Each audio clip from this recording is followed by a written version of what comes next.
लाले తెలుగుదేశం పార్టీ లాలే తెలుగుదేశం పార్టీ లాలే తెలుగుదేశం పార్టీ జగన్ నాయకత్వం జగన్ నాయకత్వం జగన్ నాయకత్వం జై బజెట్ జై బజెట్ జై బజెట్ జై బజెట్ జై నాయకత్వం లోకేష్ నాయకత్వం చంద్రబాబు నాయుడు నాయకత్వం చంద్రబాబు నాయుడు నాయకత్వం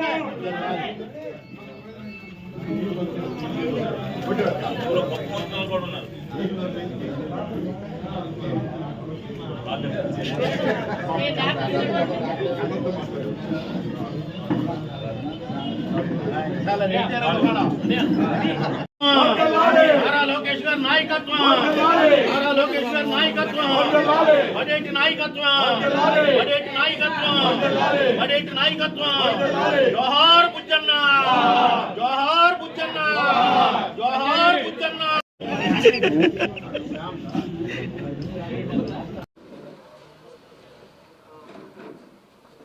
అందరికీ నమస్కారం. మరి ఈరోజు ఈ మీడియా సమావేశాన్ని పెడతానికి గల ముఖ్య కారణం 2023 27వ తారీఖు జనవరి రాష్ట్ర చరిత్రకి ఒక మలుపు తిప్పిన రోజు. ఆ రోజున నారా లోకేష్ గారు సాహసోపేతమైన నిర్ణయం తీసుకుని కుప్పం నుంచి మరి 4000 కిలోమీటర్ల పాదయాత్ర చేస్తానికి నిర్ణయం తీసుకోవడం జరిగింది. నేటికి అది జరిగి 2 ఏళ్ళు అయింది. అంటే 2024లో ఏమైందనేది మనకు తెలియదు. కాబట్టి 2025 వచ్చేసరికి ఆ నిర్ణయం వల్ల ఆంధ్రప్రదేశ్ చరిత్ర ఏ విధంగా మారింది, ప్రజలు ఎంత ఆనందంగా ఉన్నారనేది తెలుసుకోవడానికి ఆ రోజున ఆ నిర్ణయం సాహసోపేత నిర్ణయం వల్ల ఏం జరిగిందనేది మనందరికీ కూడా తెలుసు. ఎన్ని ఇబ్బందులు పడినప్పటికీ కూడా, ఎన్ని బెదిరింపులు చేసినప్పటికీ కూడా, మైకు తీసేసుకున్నా, నుంచోటానికి స్టూల్ లేకుండా చేసినా సరే ఆ గవర్నమెంట్కి ఎదురొడ్డి పోరాడి కార్యకర్తల్ని, యువతని అందరినీ కూడా రాష్ట్ర భవిష్యత్తు కోసం అందరం కూడా మనం ఈ విధంగా పోరాటం చేస్తేనే మన హక్కులు మనకు ఉంటాయని చెప్పి ఆయన నిర్విఘ్నంగా ఆ పాదయాత్ర కొనసాగిస్తూ వచ్చారు.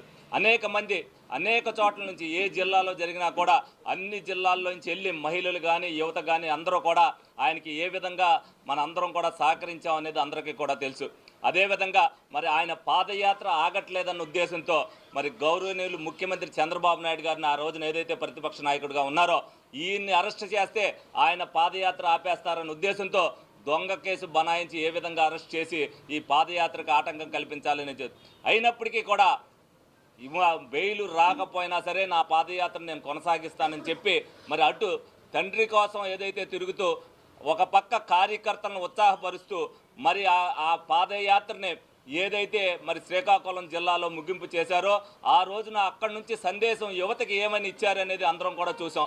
ఈ రోజున మనం ఎంత ఆనందదాయకంగా ఆంధ్రప్రదేశ్ రాష్ట్రం ఉన్నప్పటికీ, ఏ విధమైన అభివృద్ధి చెందుతున్నప్పటికీ అదంతా కూడా ఆ రోజున జరిగిన నిర్ణయం బట్టే ఉంటుంది.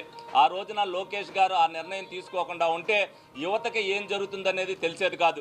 నిజంగా ఆ పాదయాత్ర ఆపుతున్నాడని ఆపేసి ఉంటే అందరూ కూడా ప్రజల భయభ్రాంతులకు గురై ఓటు ఎట్టేశారో కూడా తెలిసేది కాదు.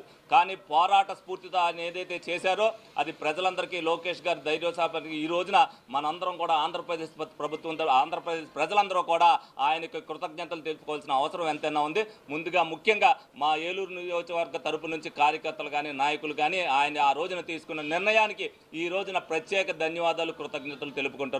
అలాగే పెట్టుబడుల విషయంలో కానీ దావోస్ వెళ్ళి తండ్రితో పాటు తనయుడు ఏ విధంగా అయితే మరి అన్నీ కూడా ఏదైతే వ్యాపారాలు అంతకుముందు చేసినప్పటికీ ఇప్పుడు రాష్ట్ర అభివృద్ధి కోసం ఏ విధంగా పెట్టుబడులు పెట్టాలి, ఏ విధంగా సహకారం అందించాలనేది వాళ్ళందరికీ కూడా ఎక్స్ప్లెయిన్ చేసడం జరిగింది. ముందు రాబోయే పెట్టుబడులకి ఒక పునాది ఆయన వేయటం జరిగింది. అలాగే స్టీల్ ప్లాంట్ విషయంలో కానీ ఆయన చొరవ చూపించి మళ్ళీ వాళ్ళకి పెట్టుబడులు తీసుకురావడానికి తండ్రికి ఏ విధంగా చేదోడు వాదోడుగా ఉంటున్నారో చంద్రబాబు నాయుడు గారు అవ్వచ్చు, పవన్ కళ్యాణ్ గారు అవ్వచ్చు, లోకేష్ గారు అవ్వచ్చు, రాష్ట్ర ప్రజల భవిష్యత్తు కోసం ఆ రోజున అందరూ కూడా మరి పవన్ కళ్యాణ్ గారు కూడా పొత్తు పెట్టుకుని రాష్ట్ర భవిష్యత్తు కోసమే ఆ నిర్ణయం కూడా తీసుకున్నారు. ఈ రోజున రాష్ట్రం పరుగులు పెడతానికి అందరూ కూడా ఎవరైనా సరే యావత్ ప్రజానీకం కూడా వాళ్ళకి ముందుగా ఉండాలి. చిన్న ఇబ్బందులు జరగచ్చు. ఎందుకనంటే ఒక ప్రభుత్వం నడిపేటప్పుడు అనేక ఆటంకాలు వస్తాయి. మనకి ఆటంకాలు తాత్కాలికం అవ్వచ్చు, కానీ సామాన్య మానవుడు సంతోషంగా ఉన్నాడా లేదా అనేది ప్రజలు చూడవలసిన బాధ్యత ఉంది. ప్రభుత్వం కూడా ఆ దిశగానే ప్రయాణం చేస్తుంది.